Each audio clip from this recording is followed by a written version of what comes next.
네, 자 최근에 정말 그 국내외 이 블록버스터들 또 여름 방학이니까 그죠? 네. 또 이 우리 학생들 또 겨냥해서 블록버스터들 많이 나오고 있는데 이 어떤 영화들은 또 흥행을 하고 어떤 영화들은 또 이 참패를 하면서 참 흥행이 실패를 하면서 좀 희비가 엇갈리고 있는데 오늘 그 우리 이시찬 기자가 해주실 얘기는 좀 어떤 얘기입니까? 오늘은 영화 얘기 좀 해보려고 해요. 아, 영화도 전문가니에요, 또 이시찬 요즘 기자. 좀 놀거리가 비도 오고 하는데 어디 갈 데가 없지 않습니까? 맞아요. 영화관 가고 TV 보고 요즘 이제 놀거리 문화에서 좀 핫한 포인트로 영화를 잡아봤는데요. 제가 이 관련해서 사실 얘기했던 종목들은 다 최근에 신고가 경신했습니다. 그 경신한 와중에 며칠 늦긴 했습니다만 얘는 좀 아닌데 라고 싶은 애가 있었고요. 정말 얘는 잘 나가야 되는데 라고 생각하는 애들이 나란히 있었어요. 그래서 오늘은 걔네들 옥석 가리기를 해드리는 좀 시간을 좀 가져보고자 합니다. 그렇습니다. 저 궁금한 게 네. 최근에 그 고릴라 있잖아요. 고릴라 네. 미스터고. 고릴라가 야구하는 거. 네. 그거 혹시 좀 영화 보셨어요? 저는 뭐 아직 못 봤는데. 네, 봤는데요. 어때요, 좀? 제가 한마디로 말씀드리면요. 기술 시연회로는 훌륭한데 영화로는 꽝입니다. 기술 시연은 좋다. 그러니까 여태까지 그 예전에 혹시 기억할지도 모르고 이 자료에 한 번도 나가지만 고릴라 저런 기술을 한국에서 만들었네. 저 털을 이렇게 생생하게 하는 게 또 그렇죠. 쉽지 않다고 그러는데. 엄청난 기술입니다. 네. 그러니까 아바타 영화 한국형의 아바타다. 뭐 이런 식으로 얘기됐고요. 이걸 만들어서 해외 수출까지 하면 정말 좋은 일 아니냐라고 해서 많은 주목을 받았죠. 근데 문제는 사람들은 기술 좋은 거 보러 가는 게 아니라 재밌는 거 보러 가잖아요. 그러니까 영화는 재밌어야 되는데 재미가 없는 거예요. 그래서 사실 그동안 기대감으로 흥행하기 전, 시사하기 전까지만 해도 막 주가가 올랐죠. 그런데 제작비는 300억대나 뭐 투입해갖고 어마어마한 제작비 들였는데 첫 주에 한 70만 명 정도 불러들이는 거에 그쳤고요. 점점 감소하고 있습니다. 초기에 트위터나 이런 데서 사람들 긍정적인 언급도 기대감 때문에 긍정적인 언급이 급감해서 최근엔 거의 없어요. 그래도 해외 호재 하나가 중국에서 개봉했는데 첫날에 한 30억 원 벌어들였어요. 그러니까 흥행도 꽤 괜찮았는데 이런 호재에도 불구하고 거품이 급격히 꺼져나가고 있다는 거죠. 첫날 흥행은 그전까지 기대감이었고 그 다음에 이제 입소문 타서 재밌더라 해야지 또 확산이 되잖아요. 근데 봤는데 재미는 없다. 평가가 기술은 훌륭한데 근데 재미는 없네? 뭐 이런 분위기가 돼가는 거죠. 첫 주 73만 명이면 별로인 거예요. 어때요, 저는? 기대나 그동안 깔아놨던 상영관에 비하면 별로인 거고요. 그런데 그래도 불구하고 사실 관객수는 계속 모을 수 있어요. 뭐냐면 영화가 재미없어도 디워를 기억해 보세요. 디워 한 700만 명 들었거든요. 그때도 미디어플렉스였어요. 그런데 디워 같은 경우는 재미도 없었고 하지만 역시 한국형 소위 그 어마어마한 SF 그리고 기사도 좋게 났어요. 왜 그랬는지 기억나세요? 할리우드 가야 된다고. 할리우드. 외화 벌어야 된다고. 그래서 국내에 재미없어도 참자. 미스터고 재미없지만 할리우드 가고 중국에 돈 벌어야 된다. 이런 명분으로 국내에 악화될 수 있었던 그런 여론들을 잠재우죠. 그럼 기자들도 한국 사람인지라 그래서 해외 관객은 좀 속여서 돈 좀 벌어도 괜찮고 국내 관객도 약간 좀 희생하더라도 이렇게 약간 좀 편을 들어주는 거죠. 재미없어도 좀 참는 거죠. 봤는데 재미가 없을 수도 있지만 그래도 재밌을 수도 뭐 이러면서 평도 이렇게 좀 애매하게 쓰고요. 지금 약간 그런 단계라고 보여지고요. 저 D1은 지금이라도 볼만해요. 어때요? 지금 보시면 케이블에서 정 심심하실 때 애들하고 보면 괜찮아요. 애들은 재밌다는 반응 많았어요. 실제로도요. 그때도 이때 개봉했거든요. 방학 때 기본 단위가 3장, 4장이에요. 애들 손잡고 부모가 가요. 나는 재미없었지만 애들 재밌으면 재밌는 거죠. 디워. 애들이 재밌었으니까. 그런 관점에서는 의외로 흥행이 좀 갈 수도 있다라고 볼 수 있지만 그래도 지금 주가가 오르는 요인들과 비교했을 때 그때 똑같았거든요. 디워 관객 800만 명 넘게 들었어요. 그럼 돈 많이 벌어야죠. 그런데 제작사 손해봤고요. 최근에야 진실 밝혀졌지만 직원들 뭐 거의 월급도 못 받고 난잡잖아요. 저는 이런 그 고릴라 되게 저런 얼굴 되게 좋아하거든요. 저는. 네네. 뭔가 데리고 다니면 재밌을 것 같은데. 자, 미디어플렉스. 자, 오리온은 좀 이렇다 치고 CJ도 지금 뭔가 좀 대작이 나오나요? 어때요? 설국열차라고 해서요. 설국열차. 한국 영화 사상 최대 제작비입니다. 얼마예요? 450억짜리예요. 와. 요즘 포스터 붙어 있는데요. 지금 개봉한 열흘 남았는데 지금 벌써 예매율 1위입니다. 그리고 대지론도 나쁘지 않아요. 지금 흥행 대작 없어요. 미스터고도 이제 깔아앉죠. 뭐 울버린 3D, 근데 이 나왔던 영화 3D 만드는 거라 별거 없을 거고, 더 테러 라이브라고 해서 테러를 실시간 중계하는 내용인데, 요 두 작품 외에는 특별히 센 영화가 안 보여요. 지금 자료 한번 나오고 있지만, 이 영화는 할리우드 배우들 써서 한국 배우랑 헐리우드 영화 거의 섞어놨어요. 근데 진짜로 따지면 할리우드 영화에 가깝죠. 그러니까 한국보다는 전 세계를 겨냥했어요. 그래요? 정말로. 그 디워처럼 할리우드 가기 위해서 한국을 발표 삼는 게 아니라 정말 할리우드 겨냥했어요. 그러니까 한국에서 승행 성적보다는 정말 CJ가 진짜 CJ가 세계에서 통하나, 할리우드 통하나를 주목할 만한 작품으로 앞으로의 CJ의 그 글로벌 진출 가능성을 가늠자를 역할을 한다. 야, 이렇게 보시면 됩니다. 그래요? 영화 보시면서 우리나라에서 흥행 성적보다는 한번 영화 정말 보세요. 우리 할리우드 영화 같은지, 그리고 해외 개봉 실적을 보면 답이 나올 것 같아요. 그리고 좀 난해해요, 영화가. 여기 배우가 누가 나와요? 우리나라 배우가? 송강호가 나오죠. 송강호? 예. 근데 송강호라는 배우가 한국에서는 인지도 있는데 그러니까 해외에서 먹힐까도 또 의문점이죠. 싸이를 조금 닮아서 먹힐 수 있으려나? 비슷한 컨셉 분위기가. 사실 이게 잘못되면요. 성냥팔이 소녀라고 옛날에 정말 그 춤으로 최대 사기극이라 불렀던 영화거든요. 이런 영화처럼 될 수 있죠. 그런데 잘 된다면, 흥행의 가능성을 본다면 지금 CJ가 밸류에이션 받고 있는 거에서 철저하게 지금 국내 밸류에이션이거든요. 해외 모멘텀 딱 살아나는 거죠. 450억, 송강호, 난해하다, 설국열차, 난해하다. 왜 난해하게 만들었을까요? 난해한 게 먹힐 거라고 보는 겁니다. 그러니까. 네. 그게 여기서 좀 먹히나요? 좀? 그러니까 잘 팔리는 영화를 만들려고 만든 게 아니라 CJ가 할 수 있는 것, 그리고 어떻게 만들어야 되냐를 보여주는 거예요. 근데 이거를 뭐로 보냐면 저는 이제 소위 크리에이티브라고 부르고 창이라고 얘기하는데 이 관점에서는 긍정적으로 봐요. 뭐냐면 제가 여태까지 좋다고 얘기했던 종목들 보세요. 제일기획, 그리고 CJ ENM, CJ CGV. 맞아요. 다 상한가 가고, 상한가가 아니죠. 네. 최근 다 신고가 왔어요. 그중에 CJ ENM 보세요. 요즘 나오는 몬스타라든지 뭐 드라마 있어요. 나인. 모두 다 호평이에요. CJ 표만 나왔다면 무조건 떠요. 심지어 꽃보다 할배. 노인들 데려다가 무슨 예능이 되겠어라고 하는데 시청률 6% 나와요. 지상파 웬만한 예능보다 잘 나와요. CJ 그 케이블에서 나오는데요. CJ가 하면 이제 무조건 되는 그런 단계 됐어요. 현대카드가 콘서트 하면 슈퍼 콘서트라고 해서 맞아요. 우리나라 콘서트 중에 가장 지금 신뢰가는 브랜드가 됐거든요. CJ가 만드는 예능 그리고 드라마는 무조건 히트 쳐요. 그리고 또 하나 제일기획 얘기를 잠깐 하고 싶은데, 제일기획 얼마 전에 칸 광고영화제에서 사상 최대 수상했어요. 29개 막 받았어요. 광고영화제에서. 제가 예전에 제일기획 광고제. 얘기를 하면서 한 번 얘기한 게, 그때 상 많이 받았거든요. 10몇 개 받았어요. 그래서 제일기획 상 타는 숫자 보시라고. 그게 주가다. 다음번에 더 많이 받을 거다. 제가 왜 이걸 얘기하냐면, 광고회사의 가장 중요한 게 뭐냐? 돈 버는 거죠. 당연히 주가는. 근데 뭘로 돈 버냐? 광고회사가. 창의력으로 돈 벌어요. 진짜 창조경제회사, 창조경제에 가장 부합하는 창조회사예요. 그 창의력의 기준이 뭡니까? 상 받는 거예요.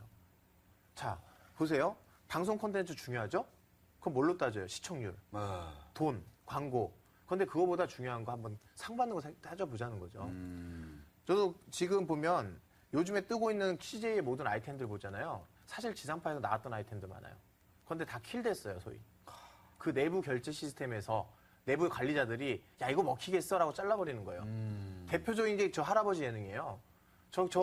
이 비하인드 스토리 알거든요. 지상파에서 할아버지 가지고 예능하자 했더니 장난해? 누가 보냐 이래요. 그런 마인드 갖고 있으니까 안 돼요. 지금 요즘에 렛미인이라고 성형해주는 프로 어마어마하게 잘 되거든요. 지금 보고 계신 시청자분이 여성분이라면 렛미인 모를 수가 없을 거예요. 렛미인. 네. 비포는 못생겼고 애프터는 약간 괴물이다가 남자들 관점인데, 여자들 관점에 성형이니까 확 바뀌었네. 하려면 확 해야 되는구나. 전신 성형해야 되는구나라는 이런 인식을 주면서 잘 돼요. 그런데 그렇게 바꿔주는 소위 프로그램이 옛날에도 있었어요. 근데 뭐 어떻게 하냐면 제대로 못 만들고 제작비 따지고 시청률 따지고 뭐 따지느라고 정말 본질적인 거를 콘텐츠를 제대로 못 만들어서 실패했어요. 그럼 뭐라 그러는지 아세요? 바꿔주는 프로 안 돼. 라고 하는 거예요. 그런데 CJ에서는 돼요. 이게 그 차이라고 봐요. 아이디어는 있었지만 이걸 구체할 수 있는 거, 그리고 이거 잘 되게 하기 위해서 콘텐츠 잘 만들기 위해서 과감하게 투자를 하고 그런 것들을 위해서 만들어 가는 거. 이건 CJ는 지금 할 수 있고 다른 데는 안 되는 결정적인 차이점이라고 생각해요. 그렇군요. 제일기획 CJ. 특히 이규창 기자는 예전부터 CJ를 많이 좀 얘기를 해줬는데, 네, 회장님은 감옥에 가셨을 뿐이고. 그래서 사실 그 오너리스크 얘기하잖아요. 근데 사실 그 예를 남양유업의 오너리스크랑 CJ 오너리스크는 좀 다르다고 봐요. 뭐냐면 남자들은 사실 또 그런 거 많이 따지긴 하는데 우리가 소비를 할 때요. 평판에 좌우되는 소비가 있고 그렇지 않은 소비가 있는데 여자들이 사는 소비재들은 그런 거에 영향받지 않습니다. 오너가 어떠서 상관없어요.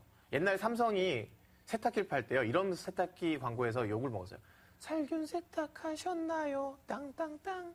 기억나시죠? 이 날카로운 소리에 사람이 TV만 틀면 아우 저 CF만 나오면 짜증이 나는 거예요. 화난다고. 왜 저딴 광고 하냐고. 그러면서 막상 백화점 가서 살 때는 살균 세탁 때는 요거 사야지라고 사는 거예요. 광고 때문에 짜증나거나 이미지가 나쁜 거하고 구매하는 건 별개인데요. CJ에 나오는 상품들을 삽니다. 그렇군요. 그리고 제가 비디오 플렉스 사실 안 좋게 얘기했잖아요. 그런데 저는 좀 다른 관점에서 좋은 얘기를 해주자면 사람들은 미디어 플렉스 최근에 주가 오른 거를 미스터 고 효과로 봐요. 미스터 고. 그런데 저는 정말 그 모멘텀은 누가 만들었냐? 은밀하게 위대하게라는 영화가 만들었습니다. 은밀하게. 예. 이 영화를 여자분들은 아실 거고 남자분들은 잘 모르실 거예요. 왜냐하면 이거는 여자들끼리 오는 영화니까. 누가 나올까요? 김수현이 나옵니다. 김수현. 얼마 전에 사극에서 많은 여자들의 마음을 울렸던 그 김수현이 나오는 영화입니다. 제작비 얼마 안 들었어요. 70억도 안 들어요. 그것도 마케팅이 많이 써서 그렇지. 저거 재밌겠던데, 저거. 미스터 고의 5분의 1밖에 들지 않은 영화예요. 그런데 승행은 700만이 들었어요. 왜 볼까요? 김수현 때문에 봅니다. 여자들 김수현 때문에 봅니다. 그리고 물론 웹툰에서 인기가 많아서 베이스도 있었는데요. 제가 이런 걸 보면서 하나 한번 앞으로 영화가 될지 안 될지 기준을 잡아보세요. 제가 키스트 얘기했어요. 키스트. 김수현의 소속사입니다. 여태까지 김수현이 출연한 작품들 보세요. 하나도 실패한 영화 없어요. 심지어 한국 영화 사상 최대 관객 들었던 도둑들. 김수현 나왔죠? 김수현 나온 영화 중에 망한 영화 하나도 없습니다. 실패한 영화 하나도 없어요. 뭐냐면 이 소속사 키스트의 안목이에요. 제가 키스트 좋게 보는 게 대박은 없어요. 그런데 이 배우들 출연작 정하는 거 보면 정말 감각이 뛰어나요. 그래서 정말 운영 수익이 잘 나오고 그래서 거의 배우 매니지먼트 중에 유일하게 수익이 나요. 그런 거 보면은 키스트의 배우가 출연하는 영화에 아니면 드라마로 돈을 버는 회사를 찾으면 되는 거죠. 예를 들어서 그러네. 제가 트렌드 잘 잡잖아요. 그러면 저는 돈을 못 벌어요. 그런데 제가 출연하는 뭐 프로그램이나 아니면 뭐 얘기하는 걸 가지고 그 수혜주를 사면 돈 벌죠. 똑같은 거예요. 제가 CJ 좋다, 제일기획 좋다고 하지만 저는 그 회사 주식이 없어요. 그러나 제가 요거 잘 보는 거 알고 그 옛날 기고만장 기자실 과거 뒤져보세요. 제일기획 제가 분명히 그 얘기했어요. 다음번 칸 광고 영화제에서 더 많이 받습니다. 상. 그거 때가 주가가 최고점 찍을 때입니다. 얘기했죠? 딱 찍었어요. 그리고 딱 많이 받았어요. 그리고 이 상을 계기로 해외에서 모멘텀 막 들어와요. 제일기획이 국내 회사가 아니에요. 이제 월드와이드에서 야, 칸 광고장에서 이렇게 상을 받는 광고 회사가 어디야? 라고 맡기는 거예요. 네. 이제 설국열차 저 보고 나서 설국열차. CJ E&M의 모멘텀을 지금으로 충분히 좋은 회사인데 설국열차. 이게 진짜 글로벌 기업으로도 먹힐 수 있는 그런 기업인지 아니면 국내용으로 아직은 국내용인지를 가르는 8월달 개봉. 네, 그 영화 보고 말씀드리도록 하겠습니다. 알겠습니다. 키스트 얘기가 나와서 말인데 요새 좀 일본 사업이나 뭐 잘 되고 있나요? 어때요, 좀 최근에? 꾸준해요. 꾸준한데 일본에서 되는 사업들은 보면은 케이블 가입자잖아요. 가입자, 네. 팍 늘진 않고 꾸준하게 영업이익 들어오는 좋은 회사고요. 그런데 제가 아쉬운 게 배우 기획사하고 그쪽에 가요 기획사하고는 좀 달라요. 그러니까는 가요 쪽은 터지면 뻥 올라갑니다. 그런데 배우 쪽은 뻥 하고 돈이 안 들어와요. 김수현이 아무리 잘 돼도 김수현 때문에 사람들이 돈을 내지 않기 때문에 그 광고를 보고 상품을 사거나 그냥 김수현을 잘 이용하는 기업들이 돈을 버는 구조이기 때문에 소속사의 이익은 좀 제한적이지만 그러나 그럼에도 불구하고 여태까지 주목을 못 받았다는 점이라든지 이런 꾸준한 이익 낼 수 있는 능력들은 보면 굉장히 좋은 회사다라는 생각이 드는 거죠. 알겠습니다. 유창 기자와 함께 트렌드를 짚는 시간인데 너무너무 재밌는 것 같습니다. 그러면은 설국열차는 한번 꼭 봐야 되겠네요. 저거. 네, 그 CJ E&M 주식을 갖고 있다라면 꼭 보셔야죠. 오히려 더 봐줘야 되겠죠. 그죠? 네. 그리고 그 영화 보고 정말 재밌었다. 막 얘기해야 되고. 그러면 그거 제가 결정하는 거잖아요. 내가 관계로 봤는데 정말 재밌어. 그럼 사야죠. 왜냐하면 그건 할리우드도 갈 거거든요. 갈 거니까. 지금 여태까지는 어땠냐면 한국에 잘 되면 해외에도 수출해볼까 이거예요. 그게 아니라 CJ는 해외에 다 갖춰놓고 아예 처음부터. 애초에 같이 가요. 그럼 한국에서 됐다 그러면 그 샘플이거든요. 미국에서 되는 거죠. 알겠습니다. 그러면은 이제 CJ 같은 경우에는 이제 더 이상 이제 국내 기업이 아니다라고 이제 볼 수도 있다. 이게 잘 되면. 예, 저는 딱 나누면 제일기획은 이제 국내 기업 아니다. 밸류에이션 다르게 봐줘야 된다. 글로벌 기업으로 봐줘야 된다. 그리고 지금까지 삼성이 해외 가잖아요. 따라가죠. 삼성이 해외에서 애니콜 광고하려면 제일기획도 흥하고 그거 모멘텀이었는데 이제는 삼성이 아닌 다른 데서 온다. 정말 글로벌 모멘텀이 나온다는 거고요. 이제 그 단계로 넘어섰어요. 그게 칸 광고영화제 수상입니다. 그 다음에 CJ E&M 이게 중간 아리까리한 단계예요. 이번에 판단하는 가늠자가 설국열차입니다.